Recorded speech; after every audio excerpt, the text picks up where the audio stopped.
so much for tuning in to another episode of the Delco Duo. I'm one half of the Delco Duo, Monica Cryan. And I'm Jenna Meisner, other half of the Delco Duo. And we are through Thanksgiving, we are through Black Friday, and now we're on the downward slope of Christmas time. I know, but we still have Cyber Monday. Cyber Monday, all the shopping. Which nowadays, these Black Fridays and these Cyber Mondays, they kind of all go into... There's deals all the time now. Well, that's what I was asking. I was like, are you guys going to wait for Cyber Monday? Are you going to do most of your shopping Black Friday?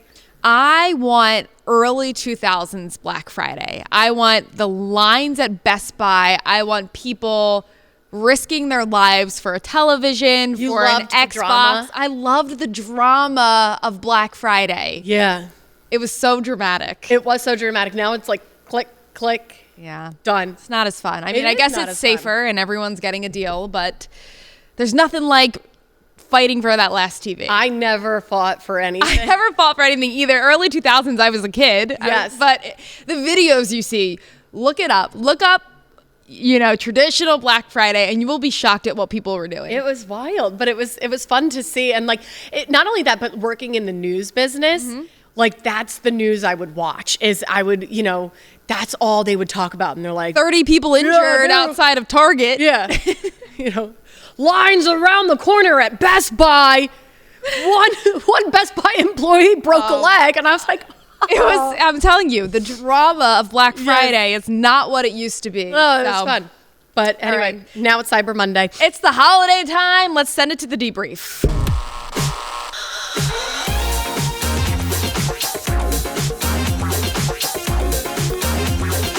So we've had a lot of opportunities this holiday season to go in and around Delaware County and see the different traditions, new and old. And one of the ones that's really old, if you will, it's been around for a very long time. But it might not be on your list. Right. And we want you to add it to your list, is in Chadds Ford, the Brandywine Museum. Take a look.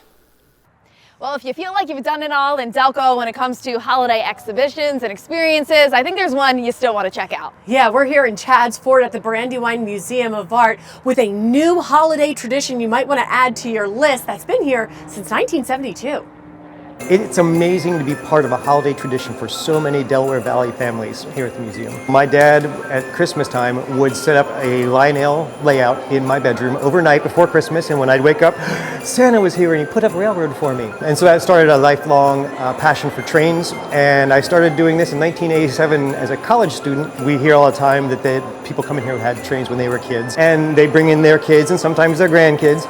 And it ignites a little bit of something in them, so that, let's go home, let's go break those back out, and let's set them up this year. So it's always good to be part of that tradition. They give us 2 weeks, so no matter how many hours, it's 2 weeks. And sometimes in the past, we've been up 24 hours right before we open to make sure everything's ready. But recently, thank goodness, we haven't had to do that. This is more than just like around your Christmas tree. Yes. This is through the foliage of Isn't that Delco. amazing? And look, isn't that fun? Oh, the weather tower. The weather and then the lightning.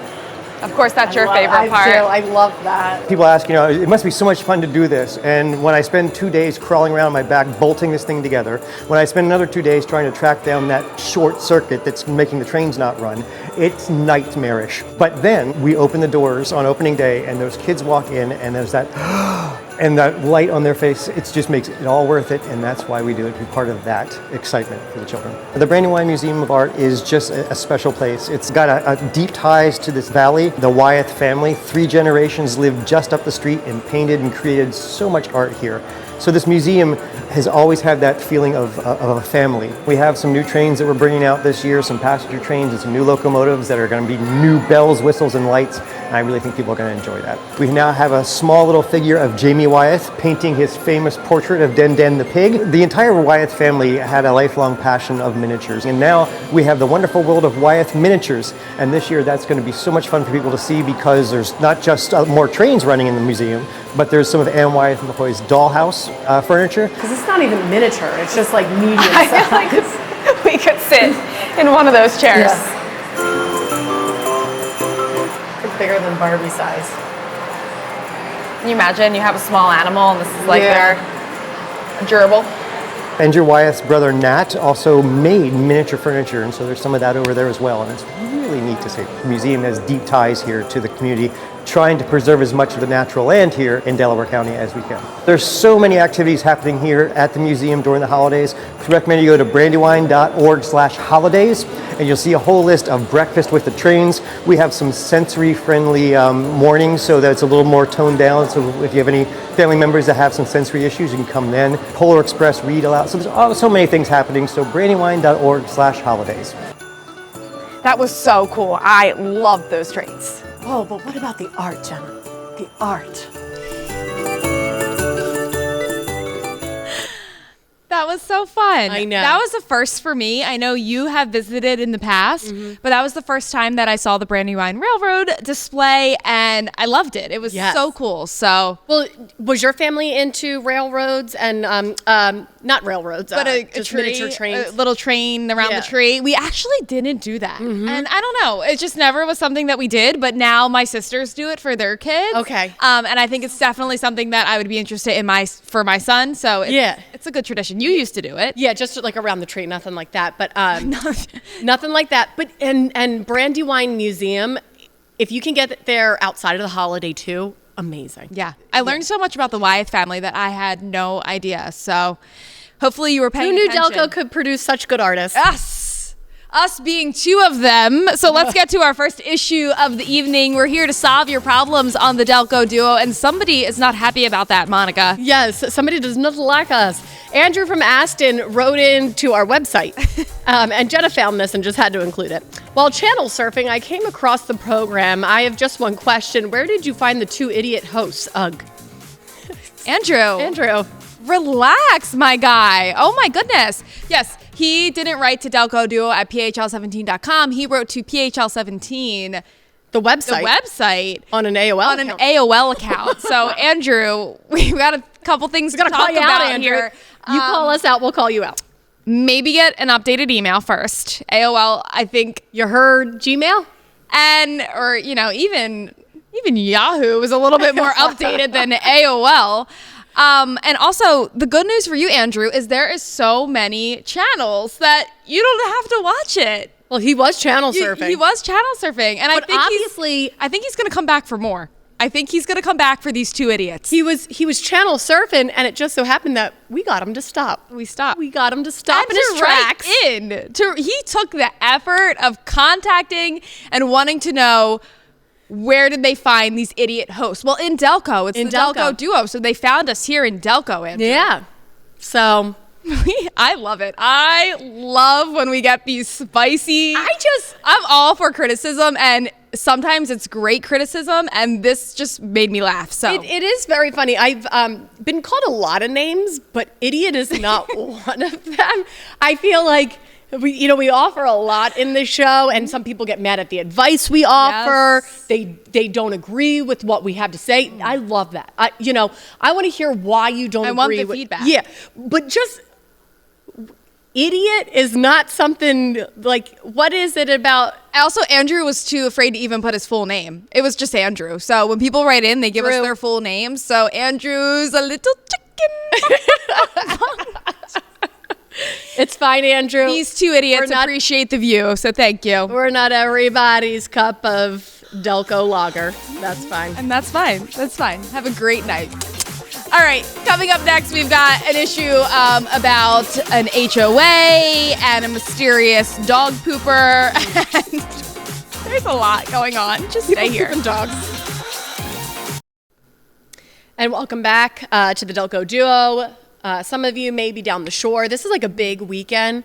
People head down the shore for after festivities. Yeah. Yeah, I did that one year, and it was so crowded. So I don't know. I know that's something that your family really likes to do. But yeah, so maybe you are not even home and you recorded us and you're watching as you return home from Thanksgiving, because people are still away this weekend, traveling to wherever they have the holiday. So if you're recording this and you are watching it a little bit later, busy time, or you're decorating. A lot of people decorating. I already decorated. I did ahead of Thanksgiving. We did everything except for we decorated except for the tree. So there's just like, well, your tree's real. Yes. Yeah, so you have to go and buy it. Yeah. I have a fake tree. Spend way too much money. I heard that this year they're going to be really expensive. It's crazy. Every year it goes up, and every year I'm like, I'm not spending that kind of money again. But then we do. But then you do. But then we do. My fake tree just keeps on giving. One-time expense. And I know. It's so like silly. I don't know the why I fake do tree and people, it doesn't smell good or it's not Christmas. The Christmas experience of cutting down a tree. No. I love the fake tree. Because if the prices keep going up, at one point I'm just going to have to cut our family expenses off. I thought you were going to say at one point you're going to have to go to the backyard and cut one down. That's where I thought that was going. My backyard does not have any Christmas trees growing. You just have friggin' like a huge pine or a Charlie Brown. Where do you think I live? We don't have any trees. You don't have any pine trees? I have pine trees in my backyard. You have pine trees? I have a ginormous pine tree in my back. A couple of them. Yeah. No, I don't have anything. That's not like... There's pine trees in this area. I actually don't have a single tree in my backyard. It's just like an open kind of desolate area. Nice. It's a lot of deer poops. Sounds so healthy. Okay. So gross. Let's go to our second issue of the evening. You just acted like I said I had like the rarest tree in the world in my backyard. Okay, Nina from Norwood. Someone in my neighborhood has been improperly disposing of their dog's waste. While inconsiderate, it's not impacting the neighborhood as bags are in a wooded area. Our HOA sent out an email saying if residents get photographic evidence of the culprit, they'll receive $25. That's a bribe if I've ever heard it. I can't believe they want like neighbors to narc on another neighbor. That's what it sounds like. You're just creating friction within the neighborhood. So I live in an HOA. I talk about that often on this show. I do find some of the things that they request and ask to be a little bit ridiculous. This is like, whew, that's beyond that. insane. This is like next level. What are we doing? What are we doing? Like you said, so what? I feel like, people are just going to be looking out their windows. Every time you see somebody walk a dog, you're going to be like, okay, all right, is this them? Let me get ready to take their photo. Right, exactly. That's what I'm saying. You're just creating a lot of tension within the neighborhood. As somebody who walks their dog, maybe you're doing it properly, but now you're scared. Is someone taking my picture? Exactly. That's what I'm saying. You're putting all the neighbors on alert. I just think this is creating a lot of tension in a neighborhood where you really want people to get along. Like it's so fun to have a neighborhood that, people get along, good camaraderie. You don't want any rats. No, you really don't. But I do think HOAs a lot of times are people they do divide neighborhoods because people either love the HOA and follow all the rules, or there's like the rebels who don't want to listen to the HOA and are going to do things their way. So I think when you live in those types of communities, there's already a division between people who follow the rules and people who say, screw that, I'm not doing what you say. Right. But so improperly disposing of, and I don't know because I don't have a dog, improperly disposing of dog waste. What are you supposed to do? You pick up the dog's waste and then you throw it in your own trash can? Well, some neighborhoods and parks have designated trash cans that are for dog waste, dog poop. Let's just call it what it is. Poo. Dog poop. Just like poo. And some... Yeah, you're responsible. It's your own trash can. But I guess people don't want to do that because then it can smell up the trash can. Well, I don't want to throw my son's diaper out in my own trash, but you still do it. It's the same exact thing. So we have a special trash can. Double bag it. We have a special trash can, a diaper pail, where the stinky diapers go. If you're a dog owner, I think you should have one in your garage that those bags go. We'd have to ask Kelsey, our coworker, because we both don't have dogs. But so this person is flinging it into a wooded area. That is kind of annoying. Yeah.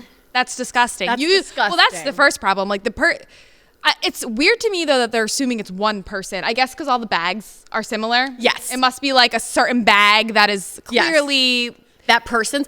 What I do think you're doing by saying, hey, find the person who's doing this, you're then encouraging this one person or other dog owners to not even pick up their dog's waste. You know what I mean? You mean just leave it? Yes, because we have one area of the neighborhood where people don't even pick up their dog's waste. Gosh. And that's ridiculous. That, to me, does deserve a neighborhood narc. Oh, for sure. If you see someone not picking up your... But plastic bags is just as bad, I think. I mean, it's definitely not good for the environment. And I mean, in today's day and age, every single person has some sort of security or ring camera or something on their house. I'm surprised that nobody's like got a notification that somebody's doing that. Like, you're flinging dog poop into the woods. How are you not? $25. I need more money than that.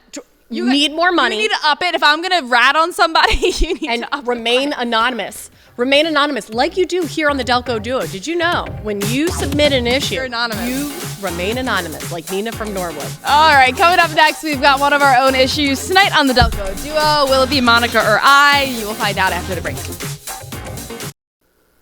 And welcome back to the Delco Duo. Let's see who has an issue of their own this week.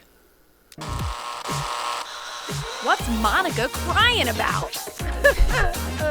I like how we try to make it a surprise. Like, whose issues are going to be? We don't do every if other If you week. are a loyal Delco Duo viewer, you know that we just flip-flop it back and forth. Flip-flop, but... So there's a little behind the scenes for you. Yes. A lot of thought goes into the show by these two idiots. But these two idiots.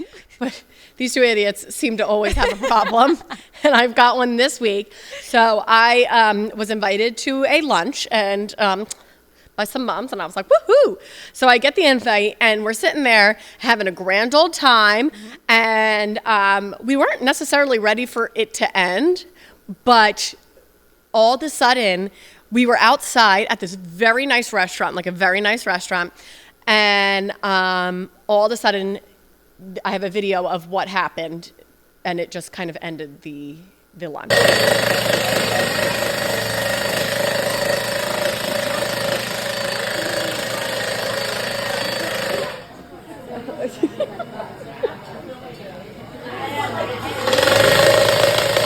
Okay, this is like minutes. And everyone else is also like looking around. There's clearly other Everybody's tables. looking around like, you couldn't talk over it. No. And this is right there. So you can see there's kind of like a little bit of like a, you know. Is that girl in the brown, did she work at the restaurant? She Nope. seemed like she was on a mission to go find out what that was. That's my friend. That was someone at my table. What was she gonna do? So she goes up there and she said to them, she said, The restaurant or the construction that was happening? so it was a part of the restaurant. Like the restaurant, you know, there was construction Were going they on at the restaurant. Setting up for Christmas, or were they I setting don't up? know what they were doing. Because I know just by the looks of it where that restaurant is. We won't call them out. We're not but gonna call them I out, think but- it's very obvious if you have been there before. They go hard for their holiday setup, okay. so it could be possible that they were like getting ready to like, I don't know. But so someone from my table gets up and says, have you talked to the manager? I don't think they want you doing this right now. It was like the midst of lunch. Like I could understand. We were there. It was, I think, 12:30 or 1, like midst of lunch. I could understand doing this at like 2:33. In between. Yeah, in between. We're not talking lunch. We're not talking dinner. But they were jackhammering. That sound is so irritating. It was louder than the Headache. video was showing. And so all of a sudden we were just like, okay, lunch is done. People were still eating. We were still eating. So what did they say? So my friend got up and says, I don't think, was very nice about it, said to them, I don't think the manager wants you doing this right now. Not like, please stop. Like, listen to that.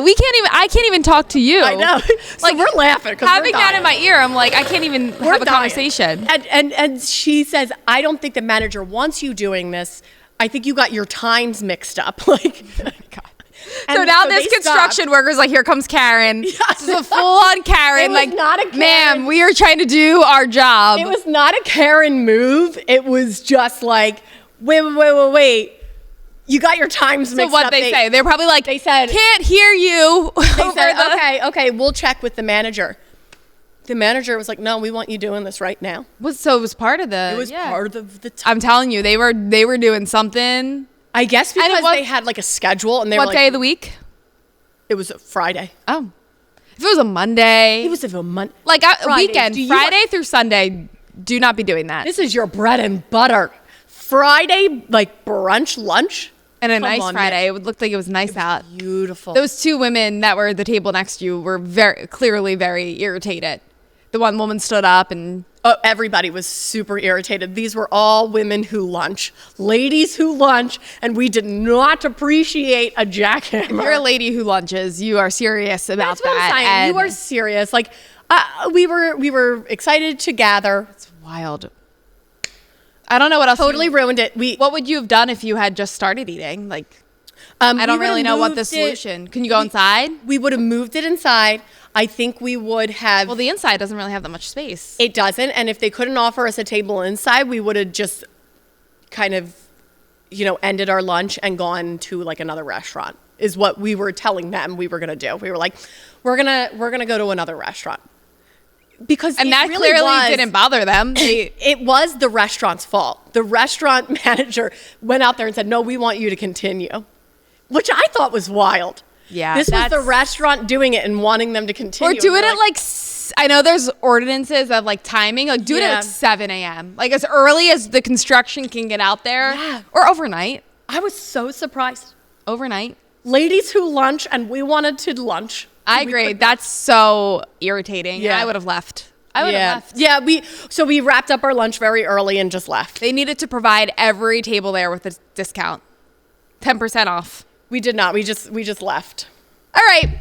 Interesting. Let's get to our trivia. If you were watching, 20 or so minutes ago, we were at the Brandywine Museum of Art, and we're talking about the Wyeth family. Yes. Where was Andrew Wyeth, one of the Wyeth painters, artistes, first exhibition? Okay, so here's the question, Monica. Where was Andrew Wyeth's first exhibition? Arguably the most famous Wyeth. Okay. And we'll talk about why, but the Art Alliance of Philadelphia. So I know this is the Delco Duo, but they're from Chadds Ford. Mm-hmm. So obviously you got to travel to Philly maybe to get into one of those first real art shows in 1936. But beyond Philadelphia, it's really New York. If you're going to make it as an artiste, I feel like New York City is probably... If you can make it there, you can make it. So that's what it says. Will. His first important, so not that Philadelphia wasn't important, but New York City show took place a year later in 1937 at the Macbeth Gallery, and the show was an instant hit and everything was sold. Wow. And from that point on. So I was looking more, if you're not familiar, Andrew Wyeth, a lot of his paintings still at Brandywine, but one of his most famous, Christina's World. Yes. Which is the one where the woman's in like the wheat field, like longingly looking at a house. Well, did you read the background of that? No, I don't know anything about it. But it's at MoMA. Polio. She has polio and she can't move. Oh. So he was inspired by her strength because she didn't want to be in a wheelchair. Oh, so she was using her upper body to move. So I just thought that was a very interesting. What a cool take, because I knew the way you're like she's lounging. I'm like, no, it looked like she was longing for something. Well, I think that was the mood. That's at MoMA, which is what an amazing place to have a painting. Oh, I really truly did not know a whole lot about the Wyeth family, but 3 generations of famous, talented artists is like unheard of. Yeah. So and then his son is Jamie Wyeth, which again was another really famous Wyeth member. Yeah. So if you're not familiar, Delco, really cool. Wyeth, they're an amazing family, and they're just so local here. All right, Delco Duo at phl17.com. That's the best place to speak with us. Send us your feedback, issues, all that good stuff. Thanks so much for tuning in.